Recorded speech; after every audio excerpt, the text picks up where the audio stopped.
And we are back. Welcome back to the prediction series, where today we are going to be talking about all things FA Cup third round. Now, because there are 32 fixtures in the FA Cup this weekend, taking place over the course of several days, I'm going to split this out into multiple videos. So today I'm going to cover all the matches taking place tonight and tomorrow night. Tomorrow morning, I will then have my mid-season Premier League table review, where I compare my prediction for the season compared to where the table is at the moment. On Saturday morning, I will then cover all 19 FA Cup games taking place on Saturday. And then on Sunday, I will do all the remaining games for Sunday and Monday, leaving Monday night for my reaction to Manchester United Wigan before we then look ahead to the Carabao Cup semi-finals in the video on Tuesday. So plenty of content for you guys to digest over the course of the next few days. So if you haven't done so already, please do consider subscribing to the channel and drop a like on this video if you do enjoy my predictions as well. Let's get straight in to everything taking place in the next couple of days in the FA Cup third round. And we start off with the only game taking place tonight, and that is between Crystal Palace and Everton. Now, these sides did meet relatively recently in the Premier League at this ground, and it was a 3-2 away win for Everton. Since then, Crystal Palace hadn't won a single game up until the last game that they played, which was that 3-1 win against Brentford, which I did accurately predict. Everton, on the other hand, it sparked a good run of wins. However, they have now lost their last 4. So even though it was a 3-2 win for Everton earlier on in the season, I actually now think it is going to be Crystal Palace that end up taking the win tonight. And I'm going to go for a 2-1 win for them. It'll be interesting to see how many changes that the sides make respectively, but I just think Crystal Palace will probably edge it in the end this evening. From a game that took place a little while ago to a game that took place very, very, very recently, and that is Brentford against Wolves, the first game taking place tomorrow evening. And look, Wolves won 4-1 away at Brentford last week, so it's been pretty hard for me to sit here and say that I now all of a sudden think Brentford are going to turn it round and beat Wolves. Wolves, of course, will be without Hwang Hee-chan, which is a massive loss to them.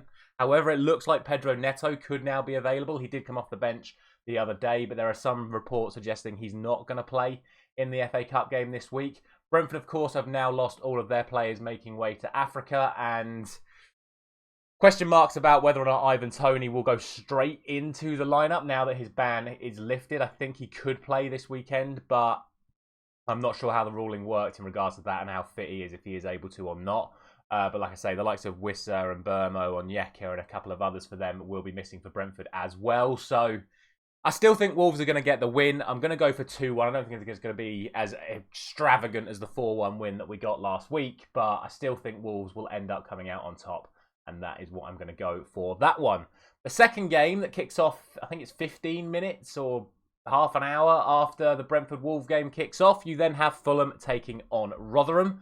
Two sides that are probably not doing as well as they would have expected in their respective leagues this season. Fulham are sitting mid to bottom half of the Premier League. Rotherham are sitting rock bottom of the Championship and are some way off that safety line at the moment. So I don't really think they're going to be too up for an FA Cup game away at a Premier League side. I think their priority is absolutely going to be survival in the Championship. So I can see Rotherham making some changes for this one. I can also see Fulham making some changes for this one as well. However, I just don't see any other result here other than a Fulham win. This could be the first big upset of the week, but I don't see it happening. I'm going to go for a 3-0 win to Fulham. I think it'll end up being pretty convincing for them in the end.